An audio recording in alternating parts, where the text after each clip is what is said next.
An autumn blizzard raged outside.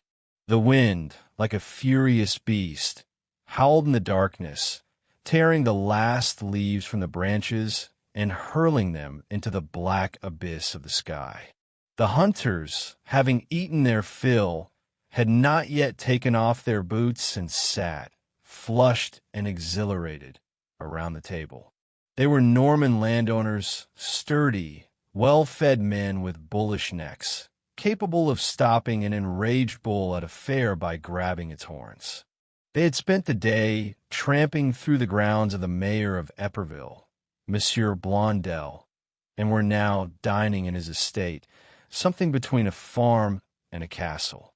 Their guttural shouts resembled growls, their laughter, the roars of wild beasts, and they drank like sponges soaking up moisture, stretching out their legs, elbows planted on the table.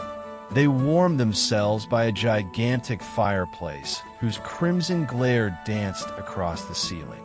They talked of hunting and dogs, their eyes gleaming in the lamplight. All were thoroughly drunk, all in that state where men's minds turn to frisky thoughts, and their gazes followed a stout, round-faced maid who carried enormous platters of food on her work-reddened hands. The lanky Sedgor, who had once aimed for the priesthood but became a veterinarian treating livestock for the whole district, suddenly boomed. "Damn it, Blondel, that maid of yours is quite a sight. Makes your mouth water." A roar of laughter shook the room, and then de Varneto, an old drunkard, a nobleman who had hit rock bottom, spoke up. "You know, I had a funny story in my youth with a wench like that. Perhaps I should tell it. Every time I remember it, it reminds me of my bitch, Mirza. I sold her to the Comte d'Arsenal, but she couldn't forget me. Every day, the moment she was untied, she'd dart back to me.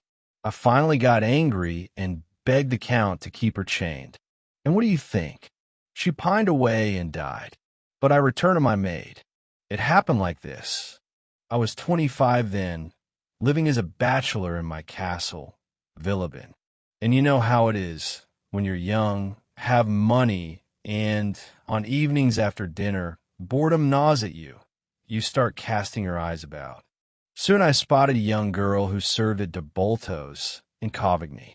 You, Blondel, knew him well. In short, the little minx captivated me, so that one fine day I went to her master and proposed a deal. He would let me have the maid, and I would sell him the black mare, Cocotte, whom he had been coveting for 2 years. He immediately extended his hand. "Shake on it, Monsieur de Varneto." The deal was struck. The girl came to my castle, and I myself led the mare to Covigny and parted with her for 300 écus. At first, everything went smoothly. No one suspected a thing, except that Rose, in my opinion, loved me a little too strongly. This girl, you see, was not ordinary. The blood in her veins wasn't entirely common. She was probably the child of some maid who had sinned with the master. In short, she simply adored me. She fawned over me, flattered me, called me by foolish, affectionate names, and all this calf-like tenderness put me on my guard. I said to myself, it's time to put a stop to this, or I'll get caught. But I wasn't so easily trapped. I'm not one to be bewitched by kisses. In short, I was already on alert when suddenly she informed me she was with child. Bang, bang. It was as if someone had fired a double-barreled shot into my chest. And she was hugging me, kissing me, laughing, dancing, as if she'd lost her mind. What was to be done? That first day, I didn't say a word, but at night, I began to reflect. I thought, this is a mess, but I must parry the blow, cut the knot, and now is the time. You understand, my parents lived in Barneville, and my sister, the one married to the Marquis d'Espère, in Rolbec, just 2 leagues from Villeben. This was no joking matter. But how to extricate myself? If she left me, People would immediately suspect something and start gossiping. To keep her with me was impossible. Soon everything would be discovered.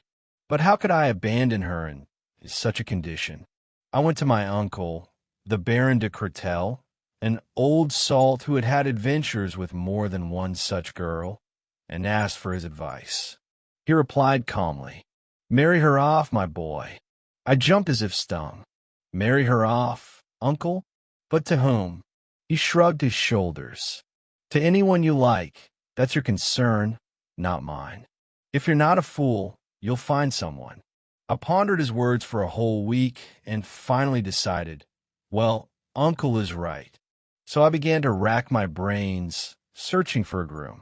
And then one day, a magistrate with whom I had just dined said to me, "That son of old Mother Pommel has been up to his tricks again. That lad will come to a bad end." It's true what they say, the apple doesn't fall far from the tree. This Mother Pommel in her youth was no model of virtue, and in her old age had become a hardened shrew. For one ECU she would have sold her soul, and her scoundrel of a son as a bonus. I went to her and cautiously hinted at the matter. As I was hemming and hawing, she asked me point blank, "And what will you give for the girl?" The old woman was a sly one, but I wasn't a simpleton either and had prepared for everything in advance. I had 3 small plots of land near Seville, lying some distance from my 3 Villeben farms. The tenants constantly complained they were too far away. Well, I took these 3 fields, which totaled 6 acres, from them, and to stop their grumbling, I released them from their poultry dues until the end of their leases. Thus, the matter was settled. Then I bought a strip of land by the river from my neighbor, Diamantile, and built a little shack on it. The whole thing cost me 1,500 francs. So I had arranged a small holding which cost me little, and I gave it to the girl as a dowry. The old woman howled that it wasn't enough, but I stood my ground, and we parted without an agreement. The next morning, at the crack of dawn, her son appeared. I didn't remember his face. Seeing him, I was reassured. For a country lad, he wasn't bad-looking, though he had the distinct air of an utter scoundrel. He began the conversation indirectly, as if he had come to buy a cow. When we had settled on a price, he wished to inspect the property, and we set off across the fields. The rogue kept me on that plot for a good 3 hours. He walked all over it, measured it, crumbled clods of earth in his hands, afraid of being cheated. The shack still lacked a roof, and the rascal demanded it be covered not with thatch, but with slate. It was easier to maintain, he claimed. Then he asked, "And will you be providing the furniture?" I objected. "Certainly not. The farm is enough for you." He smirked. "I should think so. The farm and a child to boot." I involuntarily blushed. He continued, "Well then, you'll provide a bed, a table, a wardrobe, 3 chairs, and some dishes. Otherwise, there's no deal." I agreed. We trudged back. He still hadn't said a single word about the girl. But suddenly he asked with a cunning and yet embarrassed grin, "And if she dies, who gets the farm?" I answered, "You do, of course." That was precisely what he had been wanting to know since morning. He immediately extended his hand with a satisfied look. The deal was closed. But convincing Rose turned out to be an impossibly difficult task. She threw herself at my feet, sobbed, and wailed. "How can you propose this to me? You.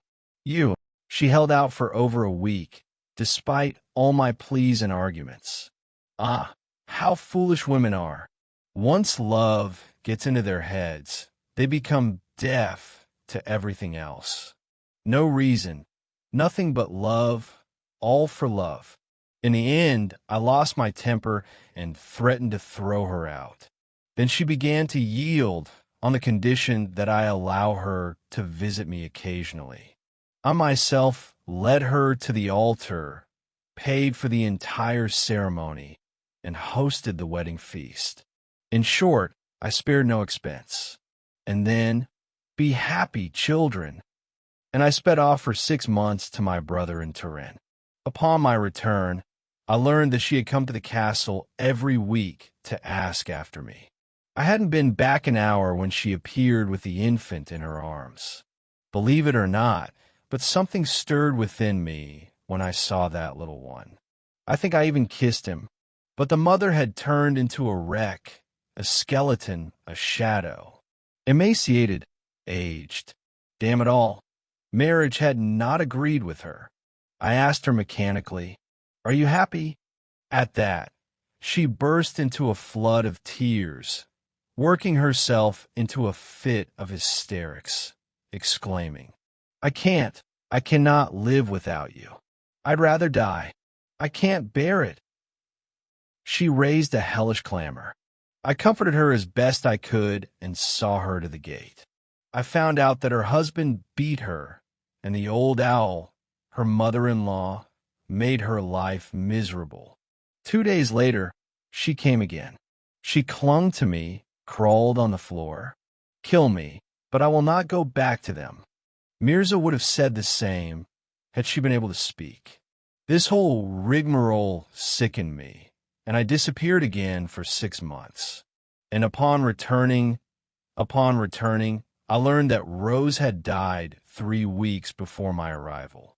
In my absence, she had run to the castle every Sunday, exactly like Mirza. A week later, the child died too, and the husband, well, that scoundrel inherited everything. Since then, he seems to have prospered, and now he's been elected to the town council. De Varneto added with a laugh, "Like it or not, I made that fellow's fortune." And the veterinarian Sedgor, raising a glass of brandy to his lips, pronounced with mock solemnity, "No, indeed, better anything than to get involved with such women."